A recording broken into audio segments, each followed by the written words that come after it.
Jõudsime siis lõpuks beebikesega tuppa ja vaatame, mis asja. Nii et põhimõtteliselt terve tee koju ma nutsin. Ma tundsin, et ma olen nii hoitud. Ma võtan ennast kokku.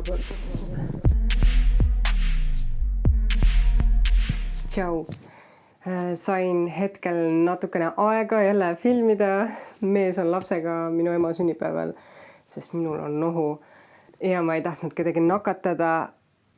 Nii et ma vabandan oma nohuse hääle pärast, aga ma tahtsin kindlasti selle video filmida, sellepärast et ma rääkisin teile küll sellest, kuidas ma jõudsin lapse saamiseni.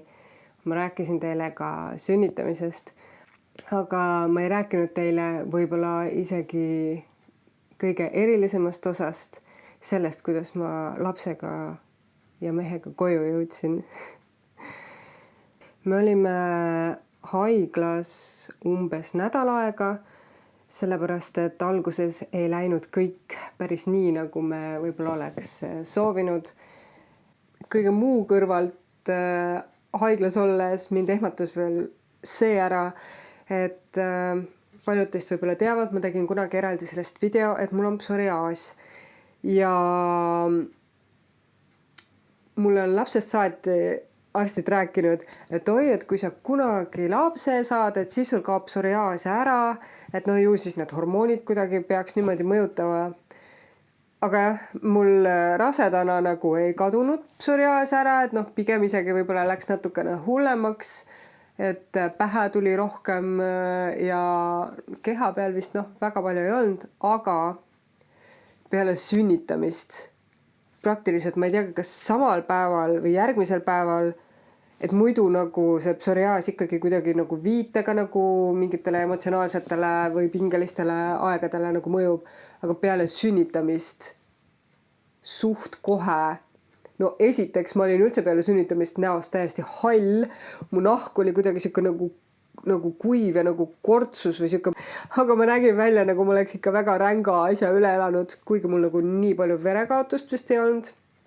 Ma ei tea, miks ma näost ja kätast ja kõigest oli nagu hall, tõesti nagu vana inimese, siuksed nagu vana inimese nahk oli mul lausa.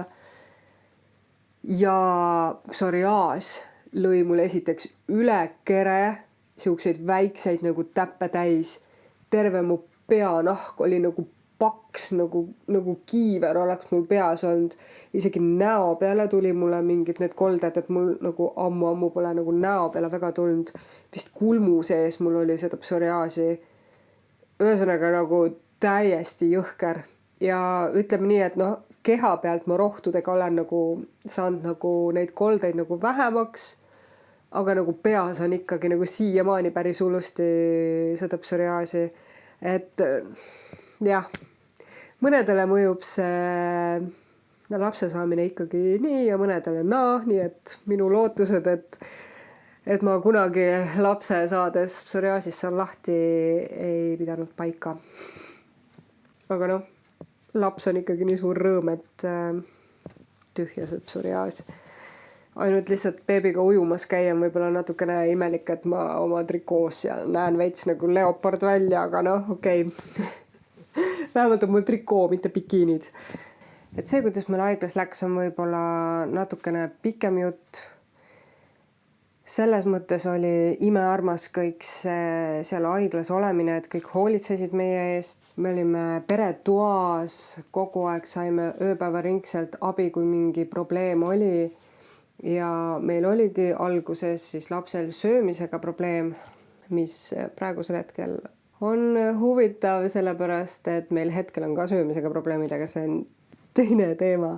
Ühesõnaga lapse kaal ei hakanud haiglast tõusma ja siis pidime seal lisatoiduga kaaluma ja tegema. Ühesõnaga meil läks haiglas kuskil nädal aega. Ja see lõpp juba muutus vaikselt selliseks, et kuigi mul oli nagu meeletu hirm, et esimene laps, ma ei tea, mida ma teen, kas ma ikka teen kõike õigesti, oh my god, kuidas ma kodus hakkama saan. Et kui kõik see kõrvale jätta, siis ikkagi juba nagu tahaks koju, tahaks kõikidest nendest erinevatest arstide arvamustest ja kõigest natukene nagu eemale, et natukenegi kuidagi kosuda. no haiglas ikkagi kogu aeg on võõrad sinu ümber, noh, kuigi kõik olid tublid ja aitasid. No ühesõnaga ja lõpuks tahtsid ikkagi juba nagu koju ära saada. Et jah, paar viimast päeva me veel jäime sisse, kuna üks nendest ämmaemandatest või oli see lastearst, keegi ütles, et olete te ikka kindel, et te julgete koju minna. Ja siis ma ütlesin, et okei, oleme siis veel siin. Ühesõnaga jah, see koju mineku soov oli suur. Haiglasse me läksime, kui oli veel selline porine kevad, puud ei olnud veel lehtes, kõik selline natukene sünge, natukene porine, hämar. Ja haiglast tulime me ära siis, kui sirelid õitsesid, päike siras ja vihm oli värskelt teed puhtaks pesnud. Ühesõnaga, kõik see kuidagi sümboolselt juba oli kõik nii armas. Et ma veel tegin haigla aknast pilte, et kuidas sirelid järjest rohkem õide läksid. Et juba see selline mai lõpp ja sirelite ja toomingate ja õunapuude ja kõik see õitsemise aeg on tegelikult minu lemmik osa aastast. Ja ma sain seda lemmikaega aastast siis kogeda sellise toreda sündmusega nagu minu esimese ja võib-olla ainukese lapse sünniga. Nii et kõik selline ootusärevus oli sees, lilled õitsesid. Ja huvitav, et selle õitsemise sümboolikaga mulle veel tuleb see meelde, et huvitav, et taimedel on nagu, võib-olla see on kõik juhus, võib-olla ma kujutan seda ette, aga nagu te teate ka võib-olla sellist taime, mille rahvakeeli nimi on pereõnn, mis on sihuke pisikeste lehtedega sihuke väike puhmas ja siis öeldakse, et umbes, et kui kodus on tülid või ei ole nagu selline hea õhkkond, et siis see taim kuivab ära. Et selles mõttes mul on nagu tunne, et ka nagu teised taimed kuidagi mingite asjade suhtes võib-olla siis tundlikud, sest huvitav oli see, et kogu selle perioodi, kui ma siis tegelesin siis viljakuse raviga ehk et süstisin selleks, et siis seda superovulatsiooni tekitada, mis on ju keha jaoks selline ebanormaalne nähtus, et ühe munaraku asemel sa toodad neid justkui palju selle aja sees ja veider oli see, et kuskil selle aja lähedal minu toataimed hakkasid imelikult käituma, et nad kuidagi hakkasid ajama mingeid pungi või varsi või asju ka nagu, mis tuli nagu topelt ja mitmekordselt ja kuidagi nagu siuksed kummalised nagu väärastumised toimusid nagu nendel taimedel, et ma mõtlesin, et huvitav, kas see on kuidagi sellega seoses, et mina nagu toodan neid mitmekordseid munarakke. Ma ei tea, ühesõnaga see tundus mulle veider. Võib-olla olid mingid taimekahjurid, mis tekitasid siukest nähtust. Aga jah, päris mitmel taimel, äkki ma isegi pildistasin mõnda taime. No ma vaatan. Ja siis, kui ma lõpuks jäin last ootama, siis juhtus selline kummaline asi, et peaaegu kõik mu taimed hakkasid õitsema kodus. See oli nagu nii hämmastav, et noh, vahel ikka juhtub see nagu selle aja peale on ju, et lihtsalt taimed lähevad samal ajal õide, aga ka sellised taimed, mida ma ei teadnud, et isegi õitsevad. Et mul lapsepõlves oli üks siuke, ma ei tea, kas ta on siis sukulent või mingi, millel tekivad siuksed pisikesed nagu taimepojakesed sinna leheserva. Isegi see hakkas mul õitsema. Et jah, siuke kummaline, et nagu võib-olla tõesti taimed kuidagi elavad tegelikult pereelule niimoodi kaasa või on siis mõjutatavad nagu ümbrusest. Ja ma läksin kodust ära ju selles mõttes kiiruga, et kui te minu seda sünnitamise lugu kuulsite, et mul tulid veed, mis olid verised ja oli kiire kohe haiglasse minna. Loomulikult ma jõudnud ei tuba koristada ega ma ei tea, asju niimoodi valmis panna, nagu ma oleks võib-olla tahtnud. Ma ei tea, oleks tahtnud ju, ütleme, voodipesu veel ära pesta, koristada. Mul on kassikarv on ju kõik kohad täis, nii kui sa mingi aja ei ole jälle koristanud. Jah, kassist rääkides oligi nii, et mu emal oli mu korterivõti ja ta käis siis kassi eest hoolitsemas, talle süüa andmas. Aga jah, et selline ärevus oli sees, et ma tulen väikse beebiga, kõik peab olema puhas on ja nii, et noh, mis nüüd saama hakkab. Toimus siis see kojusõit. Ma olin kuidagi, hormoonidest ka kuidagi eriti hell. Kõik asjad läksid mulle hinge. Oligi on ju, vaatad seda beebit esimest korda autos, esimest korda oma turvahällikeses, nagu see on nii armas, silmad märjad. Sõidame sealt autoga kodu poole. Päike tuli välja, kuigi olid sellised vihmapilved, taevas oli tume. Kusjuures see on ka mu nagu üks lemmik selliseid nähtusi, kus päike paistab, taevas on tume ja vahel isegi tuleb vikerkaar välja. Et selline vihmajärgne, siuke värske tumeda taevaga selline ilm on mu nagu üks lemmikuid. Ja oligi terve see tee, kui me sõitsime, päike paistis, teede servas siin ja seal, sirelid õitsesid, õhk oli värske, linnud laulsid ja isegi jah, vikerkaar kuskilt vilksas niimoodi vahepeal, et ma võib-olla lasen selle kirjelduseks AI-le ühe kirjeldava pildi siia panna, et ma küll sel hetkel ise nagu pilti aknast välja ei teinud, aga jah, see oli imeline. Ja ma vaatasin oma beebikesele otsa, kes magas nii õndsalt, nii rahulikult. Jälle mul silmad märjad. Siis oli nii, et muidugi mul oli kahju, et minu kumbki vanaema ei näinud minu last on ju, ja enda lapse last. Aga jah, me pidime minema Siimustist läbi, et osta üks piimaaparaat endale kasutatud ja ka nagu ma ei teadnud ju, kust kaudu me läheme, ühesõnaga me sõitsime Siimusti surnuaiast mööda, kus on minu vanaema ja kuidagi päike siras ja nagu oligi siuke huvitav nagu hetk, et nagu justkui lehvitasime vanaemale sinna surnuaia poole ka, et tšau vanaema, meie siin lapsega. Põhimõtteliselt ma terve see tee nutsin. Küll õnnepisaraid ja selliseid liigutuse pisaraid, aga jah, lõpuks siis jõudsime koduhoovi ja ma vaatan, mis asja. Lillepeenrasse on pandud üks pulk, mille küljes on õhupallid. Helesinised õhupallid, siis mõtlesin, et okei. Trepi peal oli vaasis suur sireli kimp, mis oli siis mu sõbranna poolt pandud. Tšau, Mairi. Igatahes see tegi selle hetke veel nii eriliseks, sest ma ei osanud seda oodata. Ja mu sõbranna käis isegi neid sirelioksi vahepeal välja vahetamas, nii et mul olid koridori akna peal nagu tükk aega värsked, õitsevad lillad sirelioksad, minu lemmikud. Nii et see oli super armas. Ja hakkasime siis lapsega tuppa minema, teen ukse lahti, mõtlen, jah.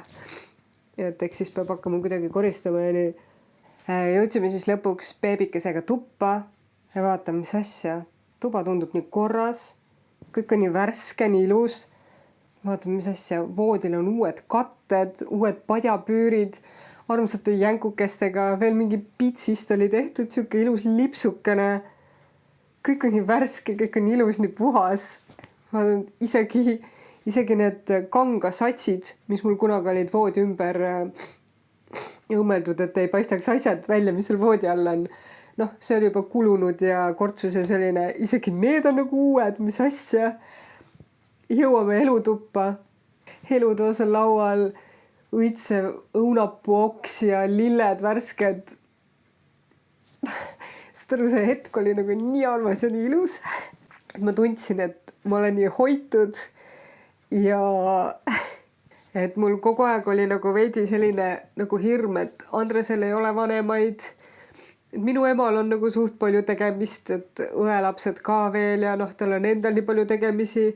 Et ma kogu aeg olen nagu tundnud, et ma pean ise kõigega hakkama saama. Ja kuidagi see oli nii armas, et mul oli siuke tore üllatus tehtud. Ma võtan ennast kokku vahepeal.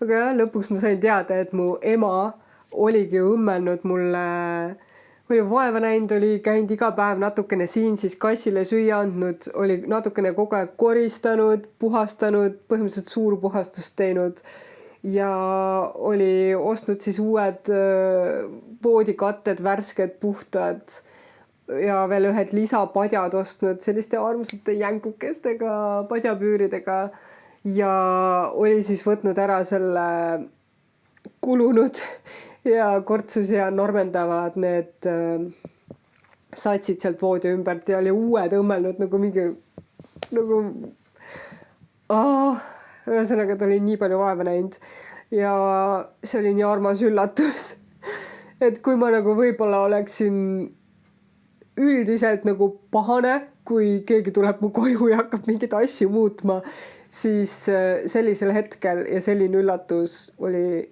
küll nagu super armas ja liigutav. Ja ma sain oma värske armsa beebiga puhtas, värskes kodus ja puhtas voodis toibuda sellest sünnituse möllust. Nii et ma tundsin, et ma olen hoitud ja nagu vati sees. Ja suht siis, kui me olime ilusti koju jõudnud, siis kirjutas veel ema mulle, et ma korra tulen nagu läbi, kui see on okei. Siis mõtlesin, et noh, et okei, et noh, me just nagu alles jõudsime, aga et noh, olgu tule. Ja siis ema tuli oma elukaaslasega ja söögiga, värske soes söök. Et nagu see oli minu nagu teine mure nagu, et noh, värskelt sünnitanud on ju, oled oma haavadega, asjadega väsinud segaduses, üritad nagu vaadata, kuidas kõik asjad toimivad ja et nagu ma pean veel nagu süüa ka hakkama suutma teha, sest et haiglas ju kõik ette taha on ju, toideti, tehti kõik ära, et seal oli nagu lihtne. Ja siis lõpuks oligi, et nagu peaaegu iga päev mu ema nagu tõi mulle vähemalt ühe toidukorra siis päevas süüa. Mu mees Andres käis, tõi nii palju kui sai kuskilt kaasa nagu sooja toitu ja mu sõbranna Mairi mitmel korral tuli soojade toitudega, nii et ma nagu ma olin nagu nii hoitud ja see oli kõik nii armas, et jah, ma loodan, et see imeline päev ja need imelised hetked mul kunagi meelest ei lähe, et võib-olla ka sellepärast ma tahan seda üles rääkida, et see emotsioon mul ei ununeks. Ja noh, teiega ka seda rõõmu jagada ja tänada neid, kes siis mulle nii palju abiks olid. Ja isegi siis, kui me olime kodus tagasi, siis käis mõned korrad veel üks ämmaemand, kes pakubki sellist siis teenust või ma ei tea, mingi projekt vist on vähemalt Tartuga seotud, kus siis ämmaemandad käivad nagu järel visiite kodudes tegemas. Nii et kui me veel haiglas olime, siis ise küsiti meie käest, et kas me teame, et Jõgeval on ka selline teenus, aga selles mõttes, et meie ei pidanud nagu midagi sellest lisaks midagi maksma. Et ongi, et üks ämmaemand, kes nagu elab Jõgeva kandis, aga ta käib Tartus seal haiglas tööl, et peale siis tööpäeva veel ta siis tuli ja siis käis meie juurest läbi, et kaaluski siis last, et kas ta siis on hakanud juurde võtma ja mis nagu eriti armas oli, et ta vaatas ka kodu nagu sellise pilguga üle, et asjad, mille peale näiteks meie ise ei tulnud, et näiteks, et see mähkimisalus pange kuskile kõrgemale kindlasti, et noh, me otsime seda alguses seal vannitoale võib-olla kõige lähemal voodi peal, et noh, siis saame niimoodi vannitoa vahet nagu kohe käia, aga me selle peale tõesti ei tulnud, et tõesti võib-olla meie seljad jäävad nii valusaks sellest kummargil ja madalal olemisest, et hiljem me ikkagi siis muutsime ära, panime selle mähkimisaluse alguses ja elutoa laua peale, aga siis me vaatasime, et see ei sega, et see mähkimisalus nii kaugel on vannitoast, et lõpuks see mähkimisalus jõudis sinna mähkimiskaapi peale lapsetuppa. Et siuksed nagu väiksed nüansid ja asjad, et ta oskas vaadata üle sellise pilguga, mille peale võib-olla meie poleks tulnud, nii et sellest oli suur abi. Nii et aitäh ka sellele ämmaemandale.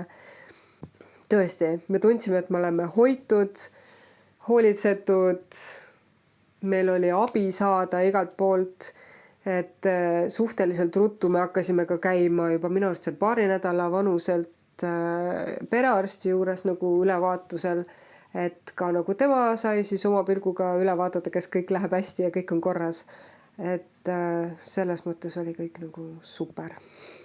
ja meie kassikene. Tahtsime ju näha, kuidas kass siis reageerib nagu beebile, et ma isegi natuke jõudsin seda filmida, aga jaa, et kass rahulikult sõi köögis ja me panime vahepeal siis selle turvahälli sinna maha, et noh, kui ta söömas tuleb, et siis ta näeb beebit. Vaene loom nagu tuli ja nagu jääb vaatama, et mis asi see on. Ja siis nagu sai aru, et mis asi, keegi nohiseb seal nagu selle hälli sees ja ta niimoodi ehmatas, et ta susises ja hüppas üle voodi nagu välisukse juurde. Vaata. Nupsu, meil on sulle kedagi näidata. Ma tahan tal pille võtta, et on karvane. Läheks sööma. No võta ta. Nupsu.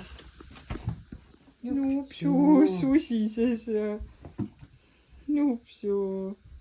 No kui sa saad oma vennakesega tuttavaks. Vabandust. Ta kartis sind. Et jah, ta ikka väga ehmatas, et mis seal nagu toimub. Aga nüüd nad on üksteisega leppinud. Lapsele väga kass meeldib, nii kui ta näeb teda, ta läheb nägu särama, tahaks käega sirutada, katsuda. Et me oleme niimoodi paar korda õrnalt lasknud talle pai teha ja kass, kes on meil super argpüks, tolereerib teda, jälgib teda eemalt, kontrollib, vaatab, kas ikka õhtul tuuakse teda sinna turvahälli. Aha, laps on hällis, nüüd võin mina ka magama jääda. Et nagu selles mõttes nad saavad väga hästi läbi, aga nad ei ole siuksed üksteise kaisus magajad, et võib-olla ongi parem, et noh, loomasid ei tea kunagi ja väikest last ei tea ka kunagi, millal ta haarab loomal kõrvast. Et jah, selline tore koju jõudmise lugu. Kindlasti oli veel palju asju, aga mul hakkab aeg otsa saama. Ma pean minema lapsega natuke jalutama, sest tal hakkab puneaeg. Lähen võtan ta ema sünnipäevalt ära, natuke kärutan taga ja siis pärast mind tagasi. Ma loodan, et ma sain palju olulist räägitud. Ma panen siia mõned klipid, pildid sellest, milline nägi see meie esimene päev välja. Ja aitäh, et te seda videot kuulasite. Subscribe'ige, kui te seda teinud ei ole. Likeige, kui teile see video meeldis. Ja näeme teiega juba mõnes järgmises videos. Tšau!